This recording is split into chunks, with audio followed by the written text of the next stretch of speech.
Bom, estamos de volta no Esporte Record. Como o Fluminense não liberou, Muricy Ramalho continua no clube cumprindo o seu contrato, Silmara. Depois da recusa ao pedido da CBF, o time comandado por Muricy empatou no clássico contra o Botafogo. Michael Suel está de volta ao Botafogo. Foi recebido como ídolo e comandou a festa. Estou muito feliz, segurando muito para não chorar, porque é muito difícil.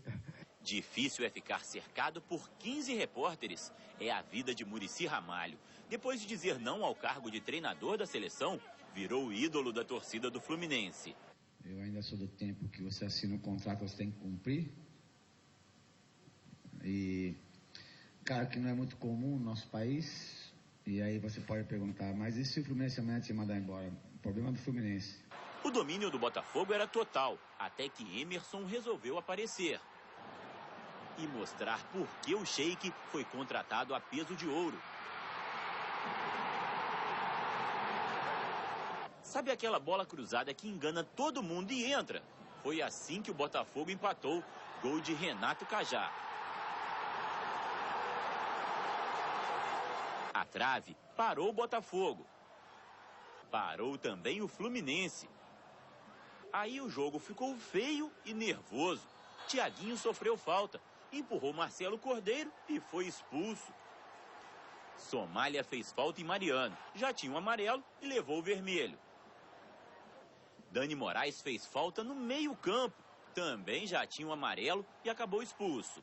Num jogo de muitas chances de gol, o empate acabou sendo o pior resultado. O Fluminense perdeu a liderança para o Corinthians e o Botafogo foi para a zona de rebaixamento. Bom, Roberto, o Muricy foi sério, correto, mas perdeu a chance da vida dele de dirigir a seleção. É verdade. Eu já comentei aqui outro dia sobre isso, na sexta-feira. Eu conheço o Muricy há muito tempo, desde quando ele jogava futebol. O Muricy tem essa característica, Márcio, ele cumpre os seus contratos. Ele era bicampeão pelo São Paulo. O Internacional quis tirá-lo do São Paulo, ele não saiu, ele cumpriu o contrato. Saiu do São Paulo, demitido pela direção do São Paulo, só foi para o Palmeiras depois de ser demitido pelo São Paulo. É a característica dele que tem que se respeitar. Há também o fato de que o Fluminense negou-se a rescindir o contrato dele, liberar o técnico. Enfim, eu acho que ele também perdeu uma grande chance e a seleção ficou nas mãos daquele que, para mim, não é mais competente que o Muricy. Pelo contrário, o Muricy, para mim, é hoje, depois do Filipão, o melhor técnico do Brasil. Bom, depois da confusão aqui em Salvador, o Goiás, time de Emerson Leão, perdeu em casa para o Atlético do Paraná. E por mim, rebaixa, viu, Silmara? Foi a primeira vitória do rubro-negro fora de casa no Campeonato Brasileiro. Com o resultado, o time escapa da zona de rebaixamento. Lançamento da esquerda, Manuel marcou de cabeça, 1-0 Atlético. No segundo tempo, Maicon Leite recebeu na área, cortou para o meio e fechou a conta. 2-0 o placar final. Mas a realidade é que hoje nós não tivemos uma boa performance. Vamos reconhecer os nossos erros hoje, vamos tentar corrigir os nossos erros hoje e não ficar inventando desculpa. Foi uma tarde horrível, um resultado para nós. Só jogamos o segundo tempo um pouco melhor. Dá nojo ver esse cara aí. Bom, em Minas Gerais, o Grêmio teve 2 chances de vencer depois da parada para a Copa do Mundo, Silmara. Mas o tricolor não conseguiu vencer o Cruzeiro. Em Sete Lagoas, o Grêmio abriu o placar nos minutos finais do primeiro tempo. Jonas cruzou para a área e Borges desviou de cabeça para fazer o primeiro gol dele no Brasileirão. Logo depois do intervalo, o Cruzeiro deu o troco. Jonathan cruzou e Thiago Ribeiro escorou para Henrique deixar tudo igual.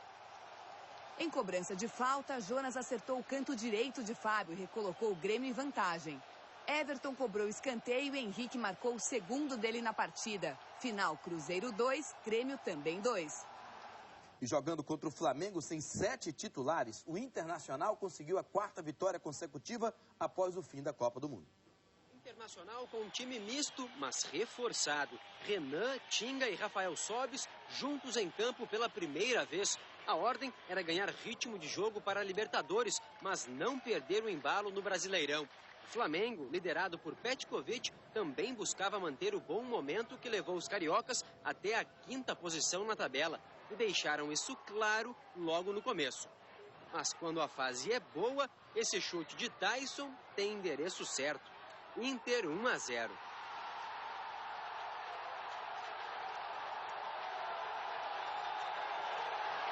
O Flamengo assustou mais uma vez na bola aérea. Depois foi a vez de Marcelo Lomba assustar o próprio torcedor. Mas Everton não aproveitou a furada do goleiro rubro-negro.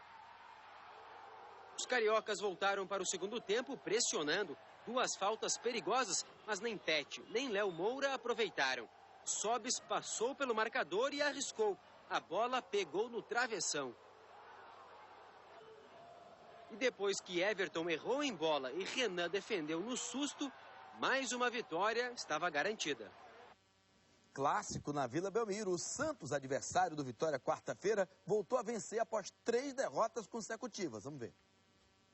O clássico Sansão não teve o brilho que merecia. Ficou claro, fora e dentro de campo, que a prioridade do Santos era o jogo de quarta-feira contra o Vitória pela Copa do Brasil. O São Paulo, de olho em uma vaga na final da Libertadores, não ficou atrás e veio com apenas 2 titulares. O resultado, um primeiro tempo de dar sono. A melhor chance da etapa aconteceu aos 11 minutos. Marquinhos cobrou falta, Rogério Ceni espalmou e na sequência fez grande defesa em chute de Neymar. No segundo tempo, São Paulo voltou melhor, mas não tinha uma referência na área. Tanto que aos 15 minutos foram os donos da casa que abriram o placar. Marquinhos cobrou falta e contou com a ajuda de Renato Silva, que desviou para a própria meta.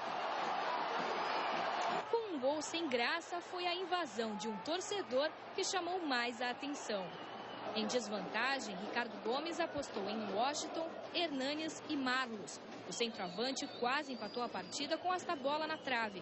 Mas o jogo terminou assim, com o São Paulo sem vencer há 4 jogos. Bom, o Santos venceu o São Paulo. Isso é ruim para o Vitória quarta-feira? Eu acho que esse resultado anima o Santos, porque afinal de contas não vencia 3 jogos seguidos. E como nós já falamos 2 vezes, a convocação de hoje anima muito mais o pessoal do Santos. Você acha que o Santos ganha e a Vitória perde? Não, eu não estou dizendo isso. Eu disse que anima. Eu disse que, aliás, eu quero saber se você está mais preocupado com o Vitória ou com o rapaz que entrou no campo aí no jogo de ontem. Isso eu quero saber. Depois você me explica no intervalo. Não precisa ficar vermelho, não. Eu estou perguntando. Perguntar não ofende. Tá certo? Agora, realmente fica complicada a situação do Vitória, porque o ânimo é muito grande, né? Você não gosta do Vitória mesmo, Alberto? Que isso? Bom, o Vasco vence o Lanterna, Atlético Goianiense, e deixa a zona de rebaixamento. Vamos ver. Os 2 times entraram em campo com objetivos iguais: fugir da zona do rebaixamento.